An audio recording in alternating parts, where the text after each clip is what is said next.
Welcome everyone to our North District community meeting this fine and very warm August very warm evening. My name is Ned Hartwick. I'm a lieutenant with the Fitchburg Police Department. And my name is Matt Leahy, Deputy Chief with the Fitchburg Police Department. For those of you that haven't attended one of our neighborhood meetings, our focus is bringing the information to you and sharing what's going on in the North District. And we're also going to talk about a few things that are happening with the police department. So you can see a bit of the agenda here. We're not going to spend a lot of time on all these topics, but we'll give you a chance to ask questions when we get towards the end. We'll start off with the department overview from the Deputy Chief here. So as probably many of you in this room know, the city of Fitchburg is 35.5 square miles with the new addition of the Southdale neighborhood as of October of last year. 150 miles of road and roughly with a new population projection of just over 34,000 residents in the city of Fitchburg. And our jurisdiction has 3 separate school districts: Verona, Madison, and Oregon. A little breakdown of the police department staffing. We are authorized for 55 sworn police officers, but as we'll go into in a minute here, that we are actually suffering from a little bit of a staffing crisis in 2023. 4 command staff members, 9 supervisors, 5 detectives, including 1 rotating detective from the patrol staff, 37 patrol officers in total, and 12 professional staff, for a grand total of roughly 72 employees for the city of Fitchburg. Typical breakdown of a shift: 1 to 2 patrol sergeants per shift, anywhere between 4 and 6 police officers, and 1 dispatcher. Current patrol staffing, a little broke down a little like this. We currently have, of those 37 patrol officers, we have 24 of them currently hired. 1 rotating detective, so that individual is actually a police officer that we take from the patrol staffing and send them to the Investigations Bureau. Do a little bit of cross-training after about a 2-year stint with the detectives, and then the idea is to rotate that person back into patrol so they get a little bit of experience from the investigative world. 1 K-9 officer who actually is going to be promoted to a sergeant position at the beginning of September. So he'll be taken out of patrol, still with the K-9 unit, however, be fulfilling the role of sergeant at that point. We have 1 officer currently in field training. We have 4 officers in the academy. 2 officers are currently at Fox Valley Technical College. They'll be graduating in October of this year, and then we have 2 at Madison College, and they will be graduating in December of this year. 1 officer's on light duty, and 6 police officer vacancies. So total breakdown: 6 patrol officer vacancies, 1 patrol sergeant vacancy, technically still vacant, will be filled in September. 1 detective vacancy due to a recent retirement. 8 total vacancies, and combined with the academy, field training, and FMLA, 14 total unstaffed positions.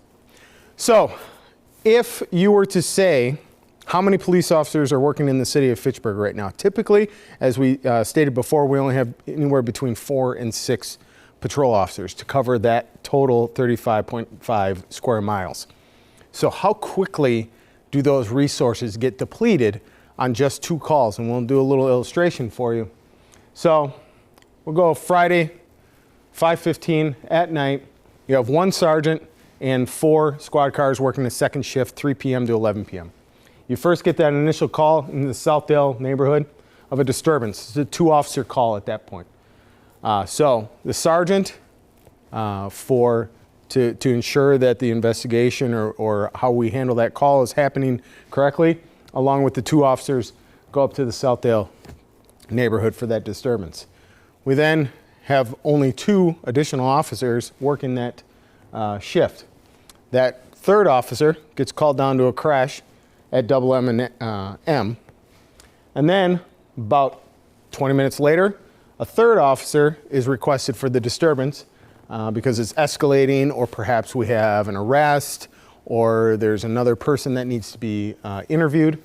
So in a matter of about 20 minutes on any given day, all of the officers, all of the resources are depleted in the city of Fitchburg. Now, we do have capabilities of mutual aid and assistance from our neighboring jurisdictions. However, the main call takers and police officers in the city of Fitchburg are completely obligated to calls within the city. And so keep in mind then too that at least one of these officers, if there is to be an arrest on this disturbance call, then potentially could be tied up at the jail for anywhere from an hour to 2 hours as they go through paperwork and take that arrested person up to the jail and then come back and do even more paperwork. Sure. So you can see in our 35.5 square miles here that means that if a call were to come in the West District on the other side of the city, and especially keeping in mind it's 5 o'clock on a Friday night here, getting to that side of the city is going to be, in a timely fashion, can be a challenge. Absolutely. So switching gears rather abruptly here, we're going to talk about something new and exciting for us, a process that's really just beginning and has a number of steps in front of us. But our current police services facility project is in the kind of in a neat phase. And to back up a little bit here, our current police department, which we built in 1999 as a part of City Hall, is, needless to say, we're at capacity. And that space is around 18,000 square feet. And so we're looking to expand and build a building that's going to last for a number of years. So what this facility is going to do for us, it's going to provide room for City Hall to grow. We have a City Hall staff that needs space to expand. They have run out of office space in the rest of City Hall. And most importantly, though, for us, it's going to provide a more suitable space. A police department is very unique in that it's not just office space. It is really purpose-built. There's evidence storage, there's a booking area, there's rooms for interviews, and there's a number of things that you can't just convert from an old office building into a police department. Modern police departments also have a number of features that are designed for officer wellness, rooms for officers to decompress, take a brief rest, recover from a call or their shift. And there are a number of other features that we're looking to incorporate to really focus on officer wellness and fitness. Another component of a new police services facility is going to be some features, namely safety features and accountability features that will lend towards accreditation, which is a goal of our police department to get accredited. It basically helps us maintain best practices and standards and reduce risk and liability for us. Really, the most important goal there is to make it safe for everybody, including the people that might be in our care and custody.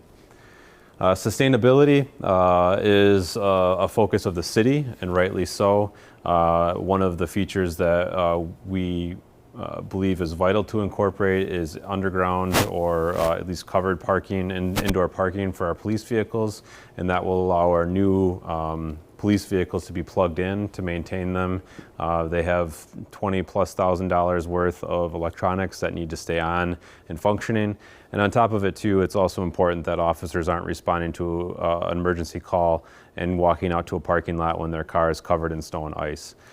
So having indoor parking will reduce the need for our vehicles to run all the time. And then on top of it too, just in the building, we hope to incorporate some sustainability features. Another component of the new police services facility that is going to be really critical not only for the police department but also for the community is having a community-focused space, so a room where we can have meetings like this or where community members could come in and use that space for their own types of meetings. And then right now, coming after our talk about the recruiting challenges that we have, I think really for me, this is really highlighted right now is the recruiting and retention. We have one of the older police facilities in the Dane County area right now, and I think with the way the market is, individuals can come in and they can really have a pick of which police department, which community they want to work in. And so we'd really like to showcase a police department that's designed for the modern police officer and for the modern challenges of law enforcement.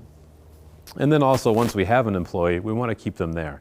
So that means having opportunities for fitness, for wellness, and one of the features that the deputy chief is really excited about is having some training components. I don't know if you want to touch on that. Yeah, so the training components of the new facility that we would prefer in its overall design will allow the police department, instead of relying, especially not only now, but also 20 plus years out, not necessarily rely so heavily upon the limited resources that we have in this area.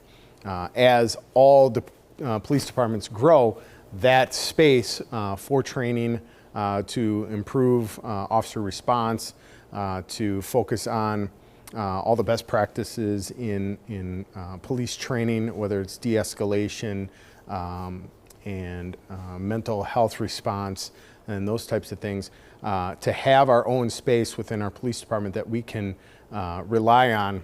And it would mean so much for if a sergeant was working with a brand new officer and they see some sort of issue or concern with that officer on how they responded to that call, how valuable that would be in the moment to take that officer off the road, bring him or her to the training wing, whether it's in a defense and arrest tactics room or even in a training bay, to put them back into that scenario and duplicate that situation in the moment and train them and correct whatever behavior or support a behavior that the department would favor in how they handle the call, instead of what we have to deal with now is, okay, we're going to have this discussion with this officer at the end of the shift and then try to schedule out time at another training facility a week or two after the fact.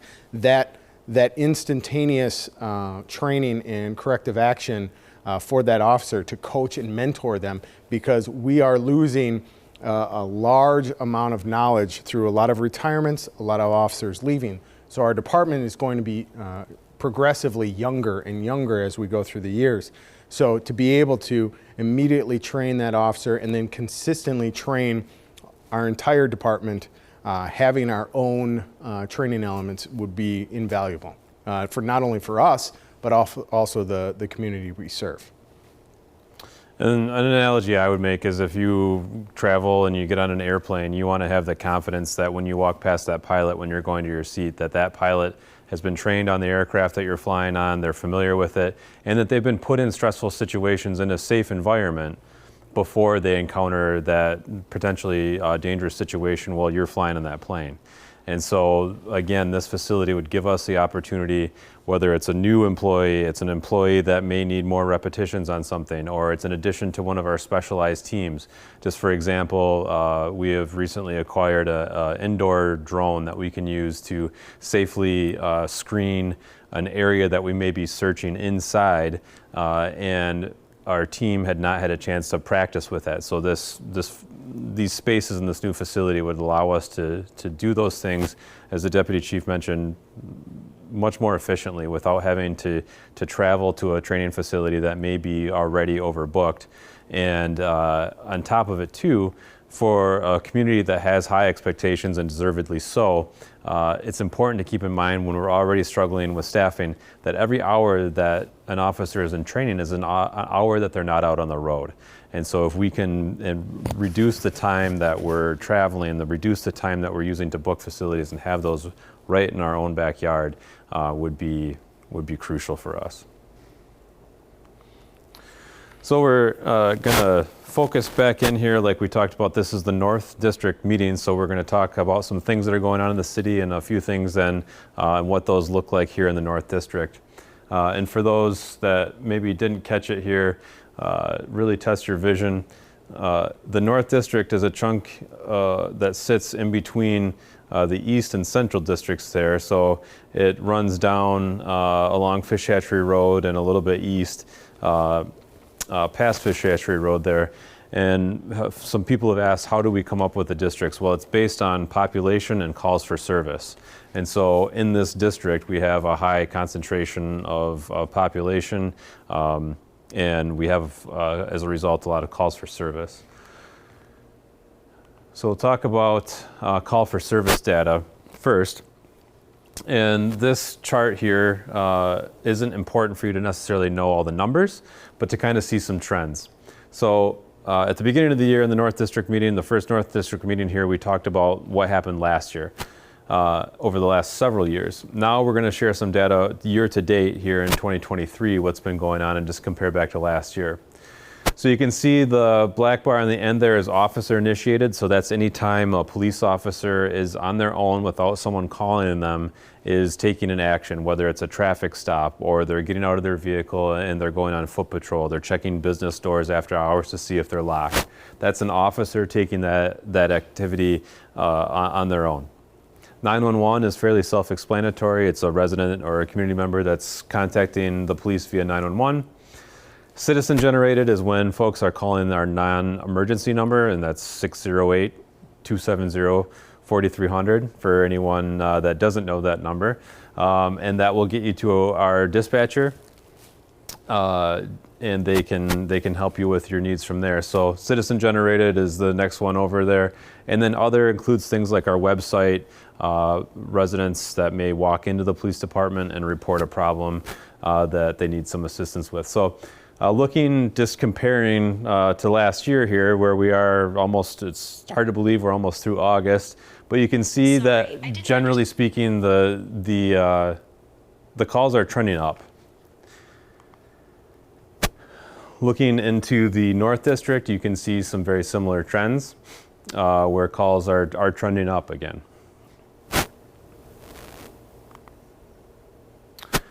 Violent crime is a concern that you hear about a lot on the news, and in some neighborhoods, it doesn't tend to be a very big concern because there's not a lot of violent crime, fortunately. Overall, Fitchburg is incredibly safe. We are able to go out in the evening and not have to worry about activities or certain crimes that may occur in other larger communities. Our robbery incidents are not typically random. However, we have had one recent robbery where it was seemingly random, actually in the North District. But overall, the community is incredibly safe, just like the rest of the Madison area.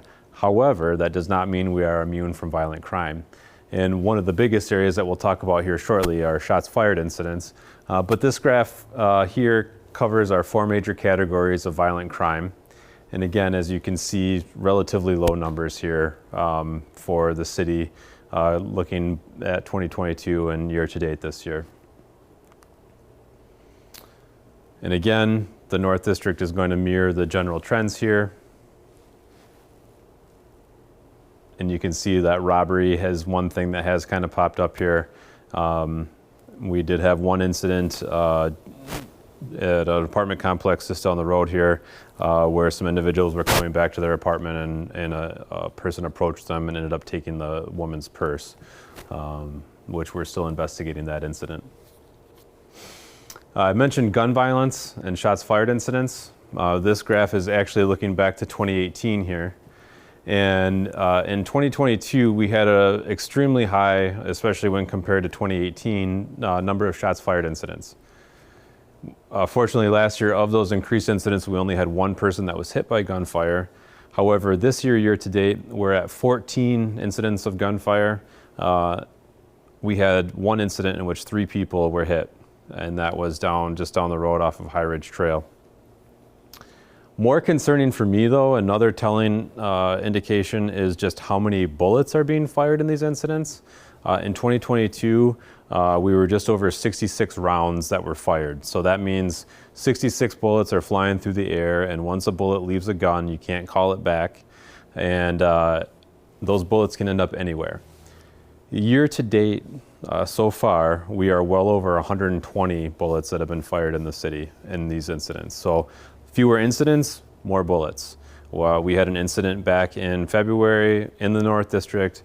28 rounds were fired in that incident between 2 individuals, and we received 0 phone calls. That happened at 11 o'clock at night. And the next day when we were collecting evidence and residents were literally picking up shell casings and showing them to us, we talked to people and asked, why didn't you call when you heard these? And the response basically was, we didn't think that anything would happen. We hear this all too often. And for me, that was kind of a wake-up call, because I don't think that that's acceptable. I don't think, regardless of where someone may live in the city of Fitchburg, regardless of where they may live in Dane County, I think that's unacceptable. That we have anyone that lives in our community that feels like nothing's going to get done when there's gunfire. And while not everyone may live in the North District, where this tends to be more prevalent right now, all of these incidents have the ability to impact you. We have thousands of cars that drive up and down Fish Hatchery Road every day. We have a school that sits down the road on Post Road. We have gas stations here. Those bullets, like I said, once they leave that gun, they can end up anywhere. Also, the other way that this impacts our community is when an incident like this happens, that can tie up our entire shift of officers working, bring in more officers and more investigators and supervisors and command staff, that is the only thing they are working on for a number of hours. And sometimes when someone's hit, for days and weeks to follow up on those incidents. So any one of these incidents, and I can tell you that most of these gun violence incidents happen for a few core reasons. One of them being just a simple act of disrespect, just a simple disagreement that then escalates. People are unfortunately solving all of their problems, or a lot of their problems, with guns, threatening guns, or actually shooting guns, rather than sometimes physical fights, sometimes just having a heated conversation and moving on. So it may be easy to say, no one's fired a gun in my neighborhood, but I can tell you that gun violence impacts this entire community, and it has a lot of costs in addition to lives. It has their medical costs, the costs of all the resources that it takes to investigate these incidents. And so I don't want people to forget about it because it doesn't happen in their neighborhood. Now, having said all of that, again, the community is safe overall for everyone, but there are neighborhoods, there are parts of the city, parts of Dane County that do have a fair amount of challenges. Property crime. This is another topic that gets a lot of attention, and one of the leading sources of attention here are vehicle thefts. We tend to see still a lot of our motor vehicle thefts are occurring because the cars are unlocked and keys are left inside. However, we have had several trends, including in the North District, of the Hyundai and Kia thefts, where individuals break a window and are able to manipulate the steering column and the transmission to then drive off with that car. So you can see citywide, our auto theft numbers are creeping up this year. We're at 58 compared to 74 in total last year. And then in the North District, as I mentioned, we had a couple of sprees of auto thefts of the Hyundai and Kia type. We actually have more auto thefts this year than we did throughout the entire year last year. So both manufacturers are rolling out security fixes, and then the ultimate security fix, really, unfortunately for that situation, if you have one of those vulnerable vehicles, is a physical steering wheel lock. Traffic concerns, this is something I'll touch on a little bit here. It tends to be a little bit more prevalent in some of our more expansive residential neighborhoods.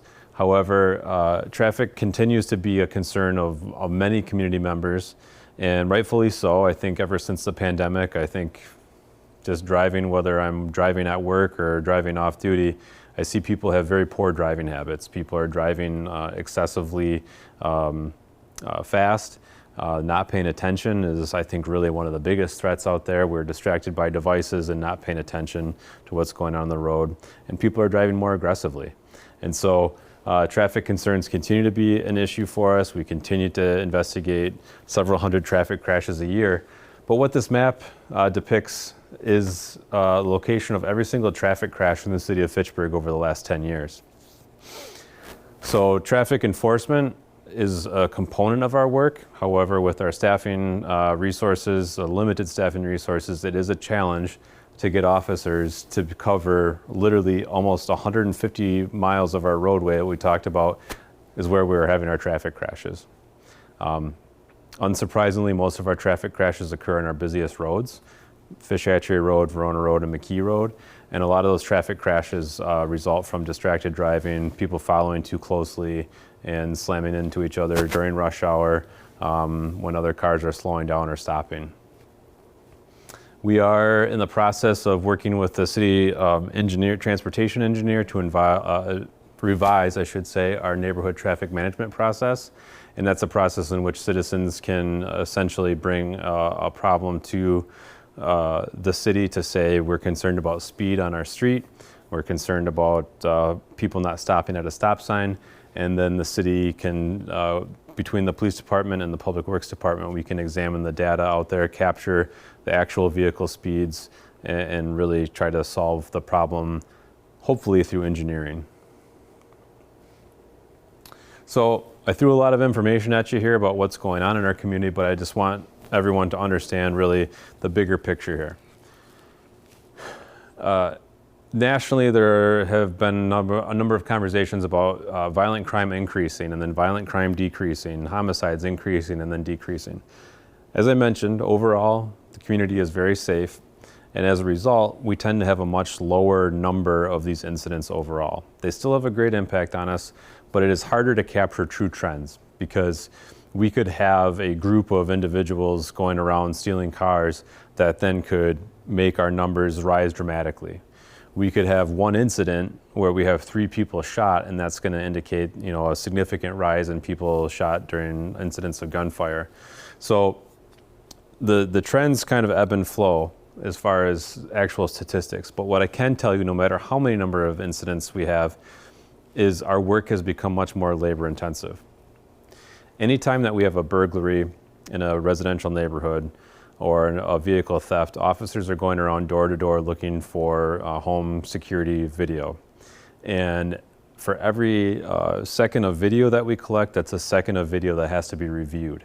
So while the tools are out there for us to hopefully solve crimes a little bit easier and more efficiently, it is time that has to be spent by that officer reviewing that information. Another major source of our more labor-intensive work are cell phones. It used to be several years ago that the gold standard was collecting physical evidence at a crime scene. Now the gold standard is collecting a suspect's cell phone. For people that are heavy cell phone users especially, everything about that person, including where they are, who they're talking to, sometimes how fast they were running or walking, can be captured on your cell phone. And so when we have a search warrant and examine that data, that is sometimes almost a terabyte worth of data that we have to go through. So the expectation from the community, from the juries, from the prosecutors, is that we are chasing down everything. And so that means a lot of extra work has to go in. Even when we have a suspect in custody, we have to really chase out everything and cross a lot of things off of our list, so it becomes very labor-intensive work. All of this coupled together with our staffing challenges means less time for us to do the things that we want to do, really engaging with the community, meetings like this, going into neighborhoods, playing basketball, playing soccer, just unannounced, not having a planned activity, less time for officers to go and do that officer-initiated activity. And then the other bigger picture item here is that we're growing. It feels like every time I leave the office, something new is being built, which is great for the city. But I look at apartments, I look at new businesses, I look at new neighborhoods being built, and I think this may generate more calls for service now and will likely generate more calls for service down the road. So that means more work for the police department, and that we need to be prepared for that future. And that preparation comes through a larger and more modern police facility and having more officers out there. So I talked talked about the robbery that occurred down the road here. I can't think of other recent major events that have occurred in the district. But what I wanted to share here is that every month now we're updating our website with a monthly report, which will cover activity throughout the city, some notable events and statistics like I shared for the last month, and then we'll also show year to date. So you can hop on our website and you can check out those monthly reports and our annual report. Let's run through a few crime prevention tips here. And really this comes down to property crime. And the biggest prevention tip that I can give you for our property crime is if something has a lock, to use it. It's a very easy thing to overlook and to forget to lock your door, forget to lock your car. But please, if it has a lock, use it, and don't leave valuables in your car. Some of the cars are being targeted because they're a Hyundai or Kia, but we have had windows smashed because there's a purse that's very visible or an iPad that's very visible on the seat. So if you remove those valuables and use locks, you can significantly reduce the likelihood that you're going to be victimized. The other thing that I really want to encourage people to do, I already dropped the phone number one time in my presentation. I'll drop it one more time. But call us if you see something suspicious behavior. And that can look like someone out at 3 o'clock in the morning pulling on car doors. That could be someone at a business walking up, pulling something out of their waistband and pulling a mask down over their face. We rely on the community to be our eyes and ears because, as we indicated, we can't be everywhere at once. So 608-270-4300 will connect you to our on-duty dispatcher, and we'll get you a law enforcement response as quickly as we can based on the circumstances. So you can go on our website, you can follow our social media. We have these meetings once a month, and we rotate through the districts. If you're not sure what district you're in, you can hop on the website there, plug in your address, and it'll tell you which district you're in. Deputy Chief, did you have anything? No, I to say? just appreciate everybody's time, and it really doesn't necessarily matter if you live in that particular district. If you are interested in attending any of the police district meetings, you're more than welcome to stop by, interact with any of the officers or lieutenants, deputy chiefs, if we're there in the moment, and also take the opportunity to interact with your alder, because some of you may not know, and oftentimes alders of those particular districts are there. Sometimes the mayor's present at these meetings. So it's a valuable opportunity to interact with your police department, but also other elements of your city government. Thank you, everyone.